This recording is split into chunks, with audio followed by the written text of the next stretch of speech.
Today, hundreds of people marched through the French Quarter to show they are against white supremacy and the symbols that celebrate it. Good evening and thanks for watching. I'm Kristen Pierce. The protesters are pushing for the removal of all street signs and monuments that represent white supremacy in New Orleans. Duke Carter was there as they marched from Congo Square to Jackson Square. Hundreds of people showed up to participate in the Take 'em Down NOLA march. No Trump, no KKK, no fascist USA. From blacks to whites, many folks came together. I'm here in many ways as a reaction to last weekend. To show solidarity after the events that took place in Charlottesville, Virginia. I'm out here supporting the Take Down NOLA, taking down all of these monuments. Lakeisha Harris is one from New Orleans who feels it is her responsibility to make sure voices of the minority community are heard. She and others feel monuments like Andrew Jackson need to come down.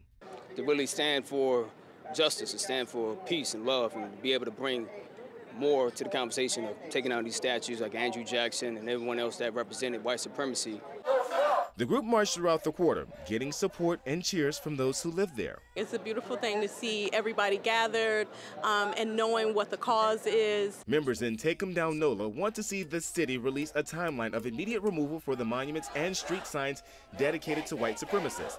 They also want the city to develop a community-driven process to remove the monuments and choose their replacements. This is a United States president that saved New Orleans from a British invasion. We should honor him. But not everyone felt that way. One counter-protester held up signs promoting the remaining monuments should stay. There's something wrong with, I think they're radicals. I think the idea that slavery is the end-all be-all of a person's character, anything a person did, that's radical. Police blocked off streets in the quarter with barricades and even locked up Jackson Square for public safety.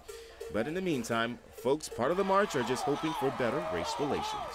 It's an issue, as Lakeisha said, that needs to be healed and addressed in a way that's healing and not divisive.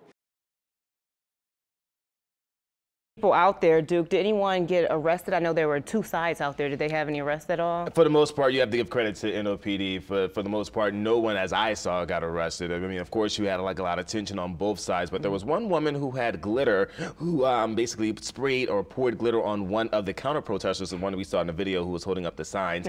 And the man yelled, "She's got glitter." NOPD handled the scene very well. So for the most part, again, NOPD did their job in keeping everyone safe throughout this march and rally. All right, we'd rather see glitter than anything else. Big time, indeed. All right, thanks, Duke.